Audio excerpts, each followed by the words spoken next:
Good afternoon and welcome everybody to what is a beautiful fall day here in Kansas City. I'm so glad to have you all here for the October edition of Deep Roots KC's Lunch and Learn webinar series. I'm Chris Cardwell, Program Manager for Deep Roots, and I'm pleased that you all joined us today for what should be an insightful and robust conversation. But before I introduce our topic and our speaker today, I'd like to cover a little bit of our perennial housekeeping. We'd first like to thank our sponsors, Missouri Department of Conservation, and donors like you. We appreciate all of the support, your attendance here at our programming, and our contributions from individuals from all around the metro area and beyond. Without those contributions, these programs would not be possible, and we're grateful. This webinar will be recorded, of course. All of these resources are going to be made available online, and we'll email you a link and the resources following the event. If you are a subscriber to our YouTube channel, you'll always get prompts about that, so don't hesitate to click that little button at the bottom of the YouTube screen. Don't forget in Zoom to drop your comments in the chat, and we've got some welcome and some banter as well there.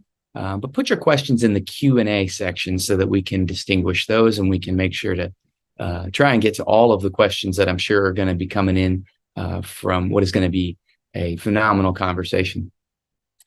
I'd like to welcome you to Lunch and Learn edition of Roanoke Park Conservancy Community Honeysuckle Control Efforts with Chris DeLong, volunteer naturalist and board member of Roanoke Park Conservancy. Roanoke Park is a unique and historic jewel of the Kansas City, Missouri park system.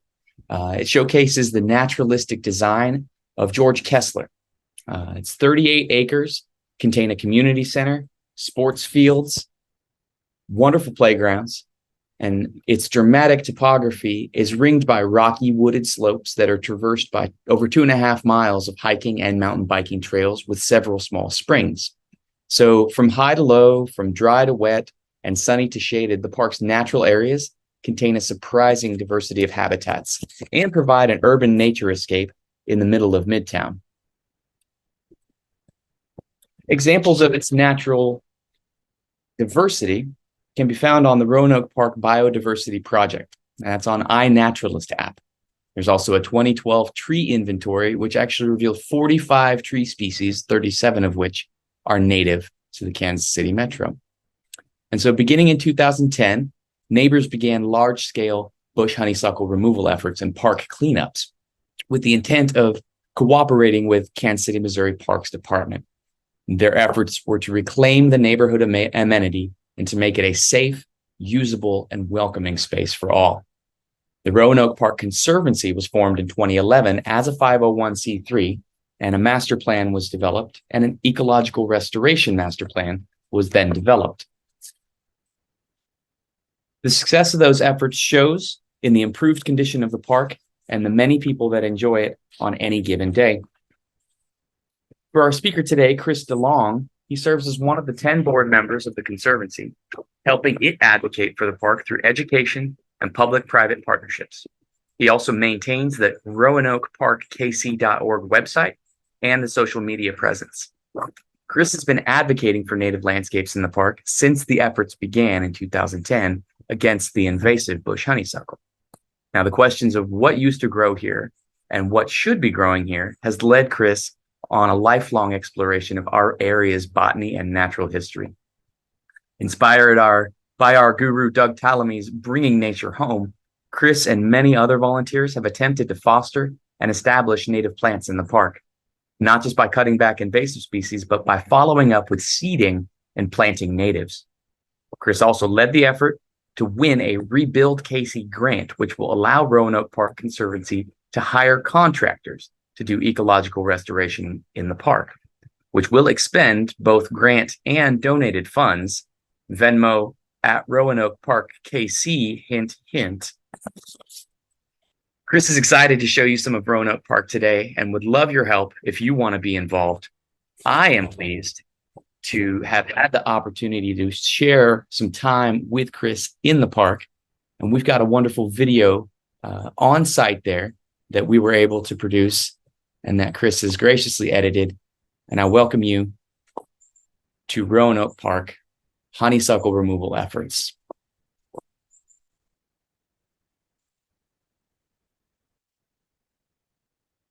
Again, Chris, if you just want to give us a tiny snippet, of the timeline loosely. As far as Roanoke Park generally, it was around 2010 that the neighbors got together to try to improve the park and all started to do honeysuckle work days. And then subsequently did a neighborhood survey, master planning charrette, formed a master plan, formed a conservancy, and that conservancy is still active today with an active board. We have, regular spring and fall work days, and then other work days apart from that. Myself, Chris DeLong, is always call myself the volunteer naturalist for Roanoke Park. But there are other interested neighbors who are of a similar mind and also do the same thing. And I'd love to kind of get more of that, kind of more of an adopt a spot sort of organization where people are really kind of claiming a certain natural bit as theirs to maintain. But where we are right here is the Roanoke Lookout Steps. This was part of the master plan of creating better access to the park, and then the upper area of it was kind of landscaped and more traditionally through donations of the Roanoke neighborhood. And for many years after that, the strip from the Knockout Roses to the cliff was just kind of let be weeds, and it was too kind of dangerous for the city to mow it. But I thought basically this is a glade because it's right at the edge of the cliff, the soil thins out. Wouldn't it be cool if we could get glade type plants to grow here?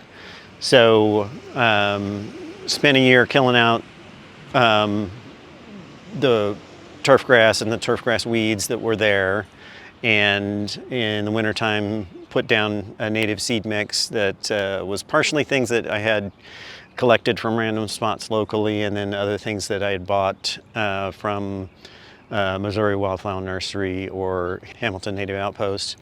And if we look to this area down here,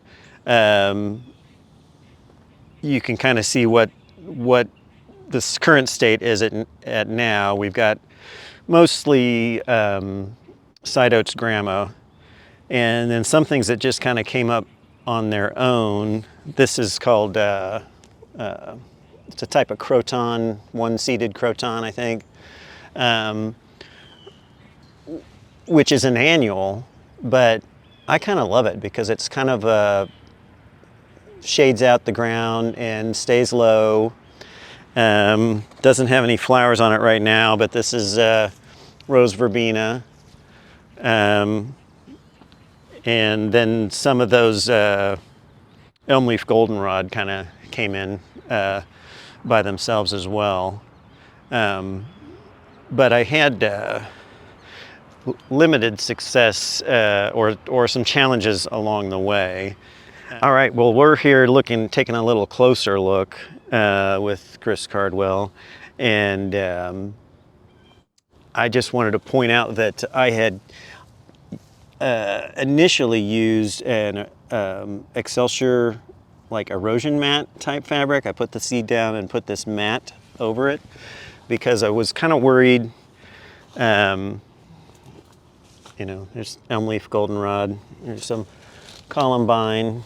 I will probably rather pull and trash this Spanish needles, so I don't want that.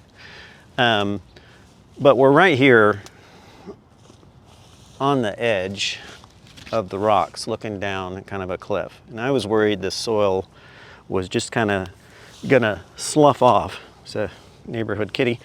So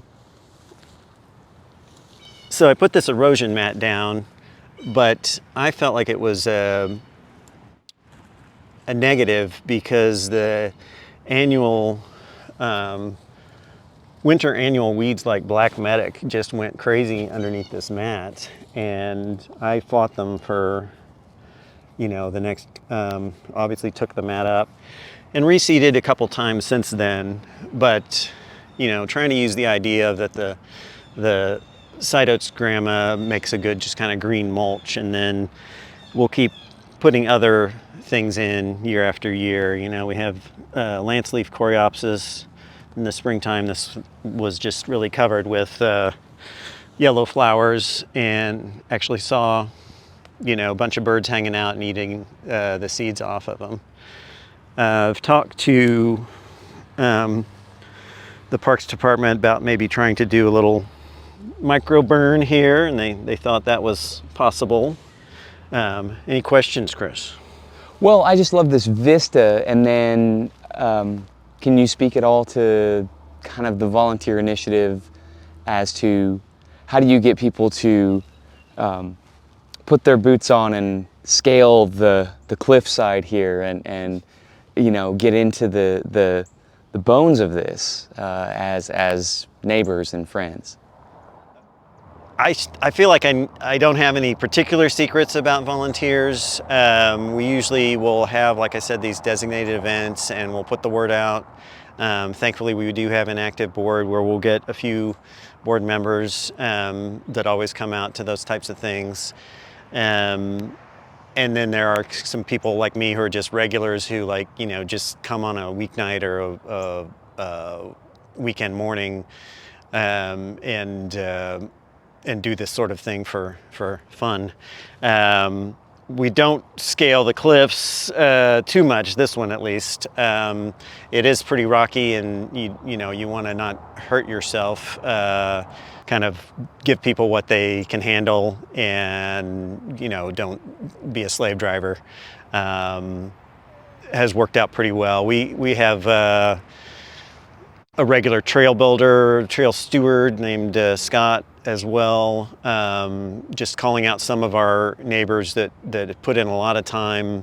Karen Uhlenhuth across the way has been amazing during the pandemic. Her workout was to go lever honeysuckle out of the ground, and she's continued with that. There's this Scott on this side of the park who has a daily route almost. Scott Burnett over here is constantly volunteering. Even though he's retired from the board, he's still active in helping out with the park. On the far west side is a guy named Adam, who's actually the new president of the Volker Neighborhood Association. And again, he does landscaping during the day, but doesn't get enough of it and comes and cuts out honeysuckle during the evening. So people like that keep the things moving, and honestly, it's still not enough. We are trying to hire some people occasionally, and I did apply for a Rebuild KC grant that we got that is hiring some ecological restoration contractors, kind of on the same model as Matt Garrett in Johnson County Parks, and those guys are supposed to be getting started this week, so excited to see some action on that front. But after they do their thing, we'll need to be probably doing some native seeding, which kind of gets us back to our seeding topic. So Chris, we're looking at a slope right adjacent to the stairs where you've just recently this year cut out honeysuckle? Yeah, our that neighbor Scott on this side that I mentioned, he did this, just came through, multiple days, one-man job, and cut out all the honeysuckle, and it used to just be solid up this slope. This whole slope has a lot of Tree of Heaven, which is a difficult one. Looking at the bare ground here, you can see, the bad thing about cutting out all of the non-native stuff is when it's taken over for years and years and years, there's nothing left. There's no other ground life. You know, we do have white snakeroot over here and a few grasses that have come in from previous years when I've thrown some seed down. But I like to say that bare dirt is not an aesthetic that we are striving for. So what I will do this winter is get a seed mix and put it down, and I want to talk about how do we get it to stay put on these rocky slopes. And I was just going to talk about techniques of putting seed down. If you look, you know, this area already has lots of leaves and sticks and duff and whatnot. I know that winter seeding, where people throw the seed down on the snow, is a thing that people do, and the seed actually does have, through freeze-thaw cycles, a way of kind of like drilling itself down. But my worry has always been that, like, if you have a whole bunch of leaves matted up, that it will have a hard time making its way through there. So what I would usually do is kind of create a little patch. You know, while you're there, pull up whatever weeds might be there.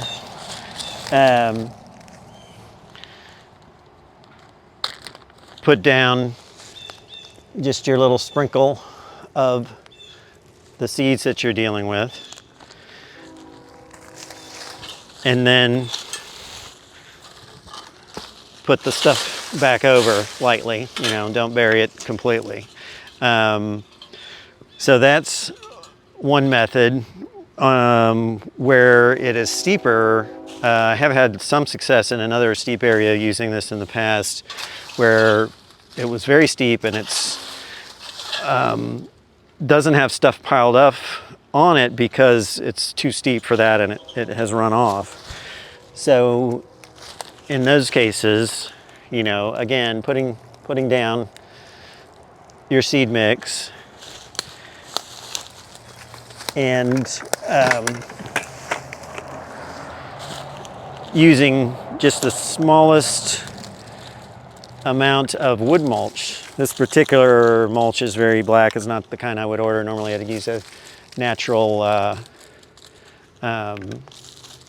shredded hardwood from Missouri Organic, and basically just get like one mulch sticks layer on top of there, and it tends to kind of knit together just enough, you know, to stay put on that hillside and keep that seed from getting washed off. If we have a giant gully washer type rain, you know, of course all bets are off, but it's at least something that might work. One of our contractors who we had help seed also has done that method with putting down straw. You know, the time they did that, it snowed like right after, and it was perfect. It kind of like matted it down.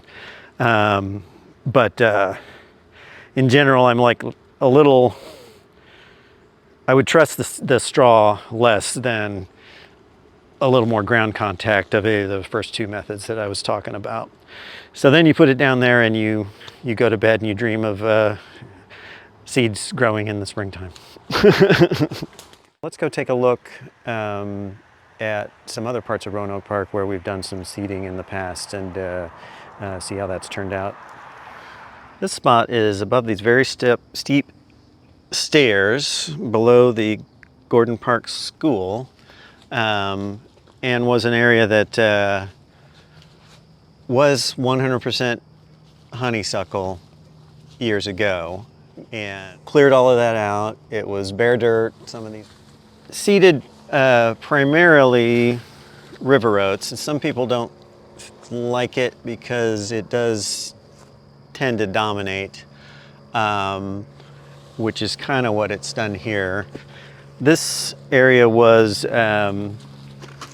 burned by the Parks Department 2016. They kind of from the trail up to the street, just a long strip going around here in this spot, they were able to do a little prescribed burn, and had to shut it down because the smoke was not going in a favorable direction, but they would like to come back and do more of that. You've got these carex, and I'm not gonna armchair botany this, but you're in this actual like perfect glade environment. This is literally growing out of a rock. Yeah, yeah. And so is the river oats. Some Virginia creeper there. That's what kind of gets me excited, is seeing the same things here that you might find in Swope Park, Mm-hmm. So the concept of Roanoke Park is having these natural elements is like you've got a traditional park on the lowest parts with, playground equipment, grass that you can have a picnic on, tennis and pickleball, and then ringed by essentially a nature park, and that ringed by historic neighborhoods with wonderful homes and great neighbors. So, but I wanted to talk a little bit more about kind of materials and methods. My method is to kind of measure the area that we're doing, and figure out, using recommendations on pounds of seed per acre, how much seed are you going to need. And like I said, I've ordered some of that from Hamilton Native Outpost, Missouri Wildflower, and there's other seed suppliers that you can find generally in the area. I don't like to buy things from far away like Prairie Moon or something. But then on the day that we're seeding, I'll use these pin flags to kind of divide the area, usually in half or fourths or even more, and then also divide my seed mix. So you might have your quantity of seed and you divided it in two.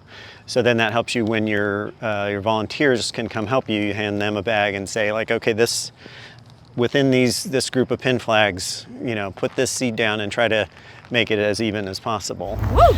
And for today, I've just thrown in potting soil just as to put something in the bag, but that's also a technique to make it spread evenly, is to bulk up the seed with some sort of filler material. I've used last year's potting soil in the past, and just enough water in it so that it's not blowing away on the wind. A little bit of humidity so that it falls to the ground. Yeah. Some folks use sawdust. Yeah, exactly. Just something to, and also so that you don't just 3 handfuls and you're done. All your seed is gone. Yeah, exactly.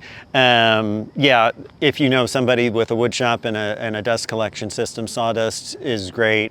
Brilliant. And you might use quart-sized bags if you're dealing with a smaller area. And I've talked about where you can buy the seed, but then once you get a patch going, then you got your own seed that you can harvest. Our river oats here, years ago, Larry and Bill gave me some Kansas City Wildlands seed. So the origin of this river oats is, remnant local stuff. So we can pay it back. I can have volunteer efforts to collect this and then give it back to Kansas City Wildlands. We also have a very good patch of bottlebrush wildbry up on the other side of the river oats here. And this bag here, you can't see it over there because it's in here now as I harvested it all. What that looks like, some bottlebrush wildbry in a bag. And then I got a bunch of side oats grama going at my house, and have just collected from a patch in my backyard. So I look at that as just free seed. I have, along with that, it came in a partridge pea, and this is all the seed from one partridge pea plant. That was amazing. Chris, you've been here multiple times, but you've stayed on the tennis court or the pickleball or something. You said you haven't come up here. No, so it's amazing to be in these spaces and take a jog on the concrete path, and to look into these spots, but then to think like what I'm looking at, that there's a mountain bike trail in the cliff itself, or along the bluff, and then to think how much work is going on in these spaces that we take for granted. Because like I can recognize a honeysuckle forest from a mile away, but when I see something like this, I just appreciate being able to hear this perspective, and to be like, wow, this is an immense effort, a very heavy lift. Yeah, and I think to an untrained eye, you might look at like this, like, oh, it's just a bunch of weeds that have grown over, but it's like, it's compared to the wall of honeysuckle that you can't even see past. It looks like Missouri forest in certain spots, and that's my goal, is to get a functioning, environment with Missouri native plants. And here's some of that bottle brush wild rye. I think that really looks great, kind of with a dark background. Those seed heads really stand out, but that patch right there is all bottle brush wild rye, and then we have more of the river oats to the left there. Chris and I popped up to the east and west Roanoke Drive hairpin glade, which I've had a hard time coming up with a really good, Blufftop glade or something that's back that way, but I just wanted to point out the awesome chinkapin oak that is our #1 oak in the park. And if you'll notice this crazy, windy, distinctive, characterful branches of a chinkapin oak, and that is just a rock hard, tough tree that can live for hundreds of years despite being in a difficult location, fire tolerant. So you can tell that's my favorite tree. So this Blufftop Glade, or East-West Roanoke Drive Glade, was another one that was completely covered in honeysuckle. We've mostly kept it out. The baby hackberries are trying to come back. The ailanthus trees are reappearing.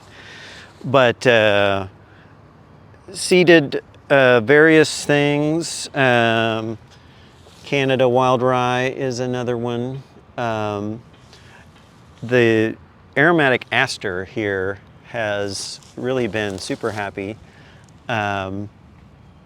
and used to just be in one patch kind of at the end, and this is just really getting started. There's tons of little flower heads that are going to go off here. But this little area between the trails here, again, would benefit from getting burnt. We've got some native sedges that have just appeared from the seed bank, I guess. Another little smaller chinkapin oak that was planted by squirrels. And one of our few fragrant sumac, not the cultivar, has gotten pretty large over the past few years here. So it's a neat little spot. And then if you go continuing down on this path there, you'll be overlooking the volleyball, and it's pretty neat overlook. Just the green wall. Yeah, exactly. This area is down the hill from that glade, and it's very dense shade. The seeding that we've done here the past couple years has generally gotten up a couple inches tall, and then a drought has hit and they've kind of died for the year. So maybe if the canopy got opened up and they got more light, these things would actually grow. But it's you know, you kind of take a hint from when you see nothing growing in the ground story. Maybe you don't have enough light for things to grow in the ground story. But I do want to point out the effect of logs that are sideways to the slope. You can see how there's a great thing to do with the leftover branches that you might have around is if you set them sideways to the slope, all of the duff and leaves and sticks and everything piles up on the uphill side and not on the downhill. And so that's all habitat, little bugs and everything can live in there. That's going to break down and turn into future soil and help slow runoff is generally just a good thing. So Your seed mix might not be taking, but at the very least, when you've got your absence of your invasives, and you can even still see some of the, you know, kind of debris from our honeysuckle removal, here you go. Here's a second generation of red oak. exactly. That, and you know, by the time you and I are long gone, you know, these will be the understory. yeah, exactly. You know, here's a baby chinkapin Yeah. oak, and you were pointing out red oak down the trail here, roughleaf dogwood. Yeah, we had several years, I was saying earlier, of doing MDC tree plantings, but they tended to just, number one, it's super hard to dig a hole amidst rocks. So then you get the thing in the ground after much effort, and then it just sits there and tends to not grow too well until years later, maybe when the canopy opens up. So we have so much of the squirrels planting these little trees that's my feeling of just like, let's just let the squirrels plant the trees. They do a better job. We're on the other side of Gordon Park School, different staircase between Gordon Parks and Carnes. This particular little segment is kind of one of my favorite spots because it, again, has a really good, you know, mix of native species. It's not just a solid wall of river oats. There's warm season and cool season stuff. Another great one that I like to get in the park is this woodland brome, Bromus pubescens. It'll stay green and kind of do its vegetative growth early versus some of the other stuff that isn't, you know, just coming out of the ground. So it's like, I feel like a good thing to have in the mix. And Chris, you were asking about pawpaws earlier. We do have one existing grove of pawpaws down over by the, kind of above the brick road. And I put some seeds in here because I thought maybe we could use some along here. And I did notice one of them growing last year. I wasn't able to find it this past summer, but it's there. They're very slow to get started and come along. Thank you, Chris, and to everybody watching, thank you for coming on this little tour of part of Roanoke Park and some of our seeding efforts here. I look forward to the discussion, and hopefully I'll see some of you in the park. Thanks.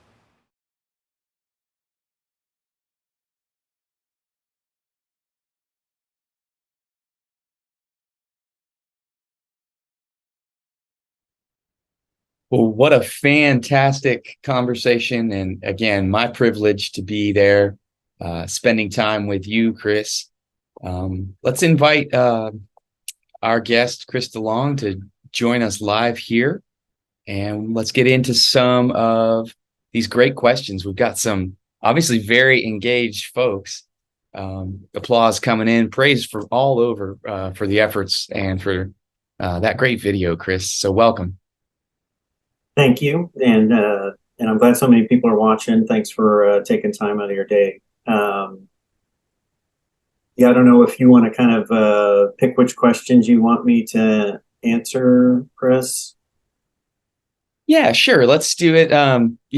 We've got a few minutes here. Don't know that we'll get to all of them, but everybody do know that as Chris has been typing in chat, some of the answers and those resources that are yearned for here today, a lot of those will be included in the follow-up email to all registrants, whether they were able to attend today or not.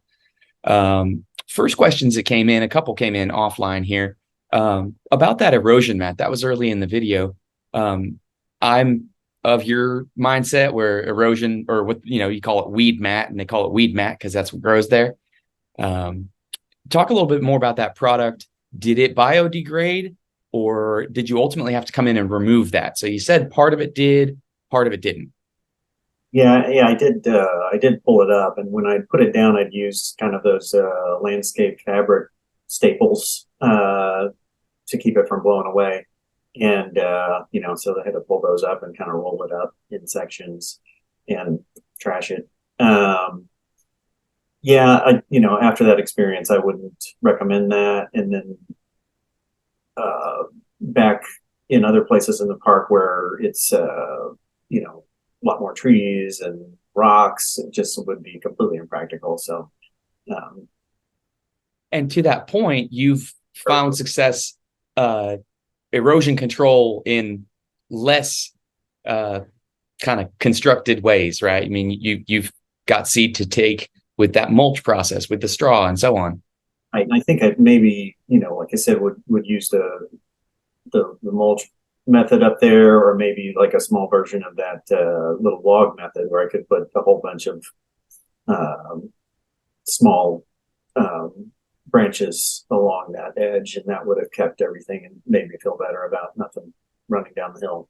So excellent. Well, we've got Val is obviously very captivated today. She's got a lot of questions. You mentioned the seed mix already. That one's good to go. With that you self-harvest or that other volunteers collect, how much seed cleaning do you do? Or is that really just kind of a off of the plant into the bucket and back out the next season? It kind of depends on the species. And honestly, I probably clean more than I need to, because it's like, if you're adding a filler material, why are you bothering making perfectly clean seed? Some of it I think is, just to kind of help it not get eaten by little worms or whatever, or have a humidity problem or something, until you get around to putting it down. But I've done a little seed cleaning with the Kansas City Wildlands folks, and kind of made my own little screen cases to rub things through and break them up. So like I said, I tend to do probably more than I need to, but a bit. And then I'm not sure of Val's question about germinating better down slope. I think moisture is a factor, but it seems almost like light may be a bigger factor. I'm not sure what to say more about that. And then she's asking about, is it a glade if it's shady? I didn't take the time to explain what a glade is. I think probably most people watching maybe already know, but it's basically thin soil over rock with mostly plants that might grow in a savanna or a prairie, but due to the fact that the soil is so thin, they will tend to be stunted. And then there are also, glade specific plants. within the park, we only have a few of those kind of upper areas that I'd really legitimately say could be called a glade, but then a lot of it is more rocky slopes that are a little more foresty, I guess. That's excellent. Some of my favorite trees on earth are glade trees, where you'll get a 200 to 300-year-old tree that is 20 to 30 feet tall because of the stunted growth, but they're almost like bonsai in the natural world. So very, very cool. Some of those spaces were just beautiful to be in. Speaking of being in those spaces, do you have any work days coming up, or do you give these tours, or am I just very lucky to be with you that day? If I was organized, I would have a date and invite you all, but I'm not. So I'll try to do that for a little. I always get those emails about hike Swope Park with a naturalist, and I think I should do that. So hopefully I will someday soon. As far as cleanup, I think we're going to be helping out with the citywide Great KC cleanup, which is October 28th. But myself and another guy who does Honeysuckle are both out of town, so that one may just be litter cleanup type stuff. Excellent. We didn't see any footage of the live honeysuckle removal efforts. And of course, we'll include some of those resources for the best method, which I believe your best practices follow the Department of Conservation recommendations. Cut, stump treat, follow up the next year with spray. What's your baseline process?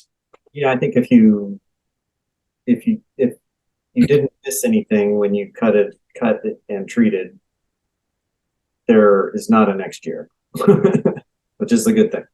But not a next year for it, right?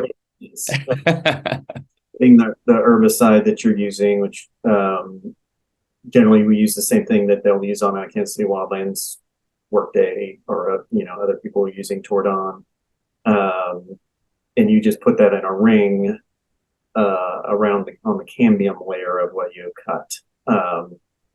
You're just using a tiny bit, only what is needed.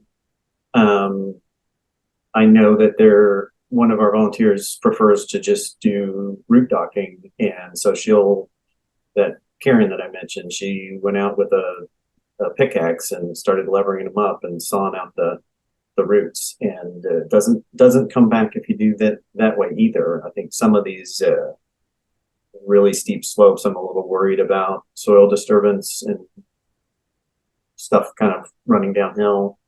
I actually did a little experiment on the really small honeysuckle last year in an area over in Swope Park. Kind of like, I don't know, I guess you'd call it micro root docking, where you're only really disturbing an area half of a square foot, and just using pruners to clip the roots away. And even if short story, that it worked. I came back the next spring, and none of that stuff was regrowing either. So excellent. Let's hit a few more here while we've still got some time. You mentioned the steepness of the slopes. Generally, what kind of grade? It maybe didn't come across quite so clear in the video, but how steep is the grade in these spaces where you're working? I don't know if I've ever actually measured it, but it's 30% to a cliff sometimes. So yeah. It's pretty steep through there. Right, but that log method in that bare soil, that's an effective process as well on a grade even that steep. So that's exciting. That example showed it's supported by some living trees on either end. Mm-hmm. It's not going to go anywhere until it, rots itself and starts to break away. Right. With the diversity of those biomes, even within the park itself and your natural areas, is that seeding timing the same for all these areas? If you have a more open savanna-like area, or if you have the glade that's shady, is winter seeding generally the most effective in your experience? Winter seeding. and the reason for that is reducing insect and animal herbivory, and that's when you have seed, because you've gotten it in the fall, or the people selling it to you have gotten it in the fall. But there are some of these, and a lot of the species need cold, moist stratification, so they need that time outdoors on the moist ground and the cold in order to be triggered to germinate the next spring. But all of those Limas wild rice species don't need stratification. Side oats grama doesn't need stratification. So if you have a project that you're getting started on, you want to put those down, you can do that anytime. Awesome. Just such an incredible effort there with all of your different volunteers. Do you have a good ballpark figure for how many volunteer hours get contributed through this conservancy? Or is it difficult because you mentioned so many people just take it on their own initiative? Every day they're walking through the park and they maybe pull one or two little honeysuckles, or they unfortunately I have not done a good job over the years of tracking all of that, and I'm sure it's thousands, but I couldn't give you a number, so apologize about that. Fantastic. The last question is, gosh, I hate saying no. Becky wants to know if it's easy to grow pawpaws from seed. My experience is absolutely not. It's very, very difficult. Trying to look up what the best method is, and it saw them, they were described as recalcitrant. So is that scientific-y for stubborn? They germinate, and the internal structure called a radicle elongates for a year, and then they might put out one leaf the first year, and then they'll start growing. But it's the ones that I planted in the park, I just used a little soil knife and made a tiny poke in the ground and plunked them down there, a thumb width down, and then just got lucky and happened to notice where one had regrown.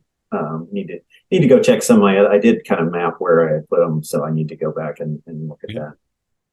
The only ones that we've ever gotten to germinate came up out of the compost pile.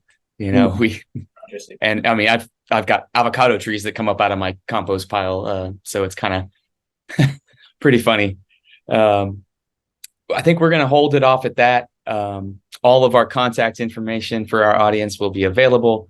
You're going to get great opportunities to be in touch with Chris DeLong, volunteer naturalist for the Roanoke Park Conservancy, and we encourage everybody in attendance today to contribute either their time or their resources to support this group, and just an amazing effort overall. I can hear the digital round of applause for our guest today.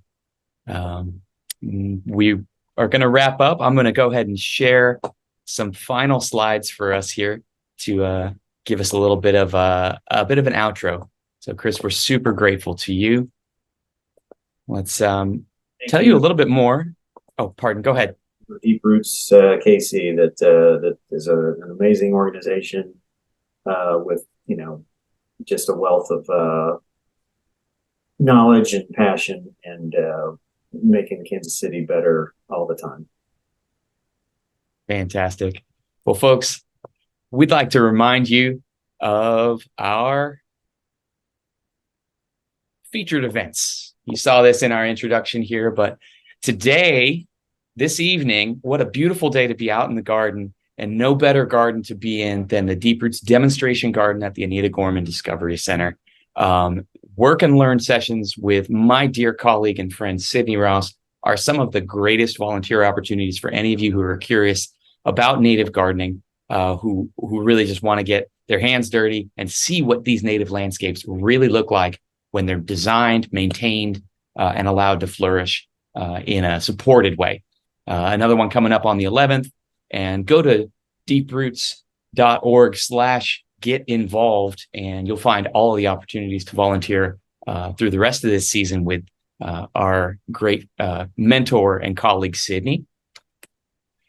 Tune in for our next webinar, October 19th, same bat channel, same bat time at noon, native plants at noon. This time going to be back at the Anita Gorman Discovery Center with Alex and Sydney, highlighting the bioswales in the eastern parking lots of the Gorman Discovery Center, at a really remarkable conversation about the combination, the nexus of native plant landscapes and stormwater management. And those facilities are some of the best examples of the living, well-maintained bioswales that are some of the highest functioning native landscapes in Kansas City. Personal opinion, join us on the 19th to form your own. Visit us, please, at deeproots.org. That's where you're going to get those upcoming events, those volunteer opportunities. Subscribe, register for all of our upcoming webinars, and see the archives where all of these native gardening resources are there for you on demand, and further how you can get involved. Please consider making a donation while you are there. We really appreciate you tuning in today. And remember, with Deep Roots, what you plant matters. And we're just super grateful for you for joining us. We'll see you back here on the 19th.